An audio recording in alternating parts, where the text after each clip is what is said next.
Bisa diceritakan ke Ya. kondisi Pak Ustadz sekarang ini seperti apa gitu? Jadi memang beberapa minggu terakhir tuh sering ngeluh, kepalanya tuh sakit, pusing, dan cenderung tiap hari gitu. Cuma kan kita keluarga mikirnya mungkin cuma salah makan doang karena punya kolesterol gitu kan. Tapi kok udah dihajar obat, kemudian minum jamu segala macam masih belum mempan juga. Berarti kan ini mungkin tidak hanya kolesterol doang gitu kan. Usut punya usut gitu ya. Ada yang rekomendasiin ke rumah sakit lah. Makanya dari kemarin yang diposting di Instagram itu sampai sekarang berarti hitungannya udah 3 hari berjalan ya, rawat jalan bukan rawat inap. Karena sebagian ada yang bilang, oh Ustadz dirawat ya, di opname segala macam. Itu tidak, tapi cuma rawat jalan aja gitu. Ternyata mengingatkan lagi di tahun 2014. Jadi sebenarnya waktu itu sempat juga tuh dirawat, bahkan sempat ada operasi juga waktu itu. Cuma bukan operasi yang sampai di maksudnya yang besar gitu ya, cuma operasi kecil aja. Dan punya catatan penyakit yaitu ada indikasi hambatan, jadi ada penyumbat gitu di antara leher sama ke kepala ya. Jadi makanya antara oksigen atau darah yang terhambat ngalirnya sehingga jadi sakit kepala terus menerus gitu. Nah kemungkinan besar, cuma kan memang keluarga nggak ada yang ke rumah sakit ya karena kan mungkin protokol juga. Dugaan sementara itu adalah penyakit yang lalu muncul kembali, itu aja sih. Berarti menurut berita yang saya baca berarti ada penyumbatan darah di leher gitu teh. Iya, jadi ada penyumbatan gitu di leher sampai ke kepala. Makanya karena terhambat, itulah yang akan menyebabkan kepala itu kayak cekit gitu loh. Kalau boleh tahu itu dirawatnya mulai dari kapan sih teh? Sakitnya? Sakit. Sakit. Sakitnya dan kan katanya kalau sekarang sakit lagi nih sekarang. Kapan gitu teh? Yang sekarang ini gitu. Oh ya, memang munculnya itu udah sejak beberapa minggu yang lalu. Lagi-lagi kan dugaannya karena mungkin salah makan dan juga kurang istirahat, kurang tidur juga. Apalagi kan sekarang hampir tiap hari kan kita punya program ya acara live gitu dan berangkatnya pagi-pagi gitu jam 3 pagi kita udah bangun segala macam.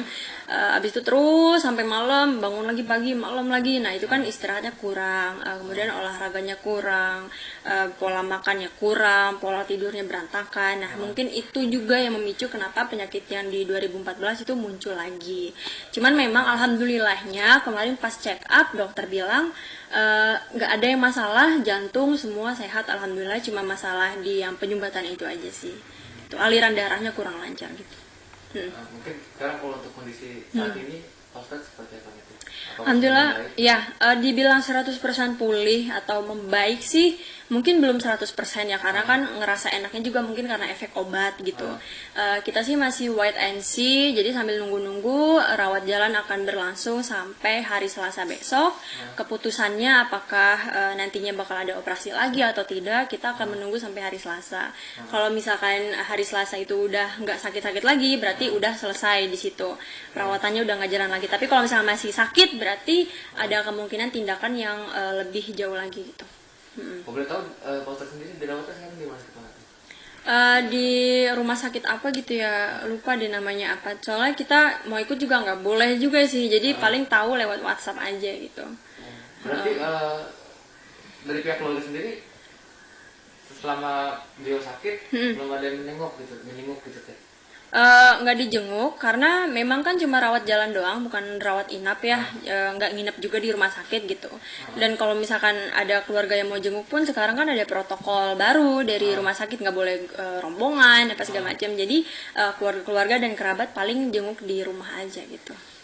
Iya. Mungkin dari sana seandainya jika Pak Ustadz nanti sembuh, perhatian apa nih teh dari pihak keluarga yang akan diberikan? Iya, Pak Ustadz ya. itu sudah. Sebenarnya yang udah-udah dan yang masih berlangsung itu kita tuh bawel banget ya, kalau dari keluarga bawel banget nyuruh jaga makan karena kan papa punya beberapa pantangan yang nggak boleh kayak duren, kikil dan segala macam, kambing gitu ya, dan itu masih suka dilanggar sih sama papa gitu. Kita lebih ngingetin di soal makanan aja sama olahraga gitu karena papa tuh males gitu, maksudnya mungkin karena sibuk juga ya, jadi nggak keburu juga, padahal di rumah ada alat gym, alat fitness tapi males gitu. Akhirnya sampai kita turunin itu treadmill ke dalam kamar, sepeda kita taruh di kamar, sepeda statis gitu supaya papa tuh bisa sambil WA-an atau sambil ngapain gitu, sambil meeting, sambil treadmill gitu. Alhamdulillah sih sekarang papa udah mulai menjalankan dan udah jaga makannya sih gitu.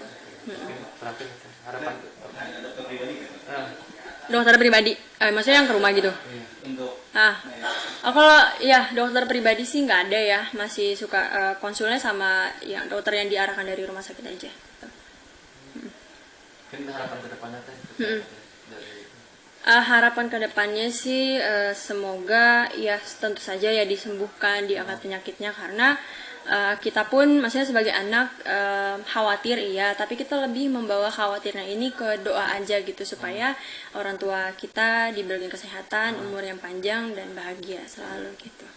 mungkin satu lagi deh teh. Tadi kan saya sempat baca juga berita kan ada ketika mendengar kabar Pak Ustadz sakit kan ada beberapa netizen yang julid gitu terhadap Iya betul. terhadap kesehatan yang lagi beliau alami. Menurut kita sebagai anak menanggapi ini seperti apa? Ya tentu kita sebagai anak gitu ya, yang tahu keadaan orang tua kita seperti apa, realnya, kondisinya seperti apa, kenal gitu ya, karena tinggal satu rumah juga.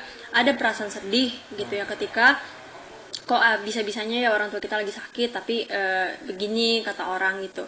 Cuman ingat selalu sih pesan papa, kita harus punya hati seluas samudra gitu. Namanya orang lagi sakit ya kan, itu kan menggugurkan dosa juga gitu. Kita lebih melihat ke yang positifnya aja, maksudnya lebih melihat ke orang-orang yang mendoakan, yang mencintai, yang perhatian, memberikan perhatian, nanyain kabar, lebih fokus ke situ aja. Yang gak suka mah biarin aja gitu ya, karena mungkin kebencian juga memang sudah menguasai hati mereka. Kita juga nggak bisa ngomong apa-apa, hanya bisa berdoa gitu ya. Dan mungkin aja orang-orang tersebut gitu ya, beliau-beliau itu belum merasakan yang namanya salah satu anggota dari keluarga mereka sakit, sehingga nggak tahu gimana sih rasanya khawatir sebagai anak orang tua sakit gitu ya, nggak muncul rasa atau feelingnya gitu. Ya kita doain aja semoga keluarga mereka, orang tua mereka juga sehat, sehingga nggak perlu ngerasain khawatir seperti yang kami rasakan gitu aja.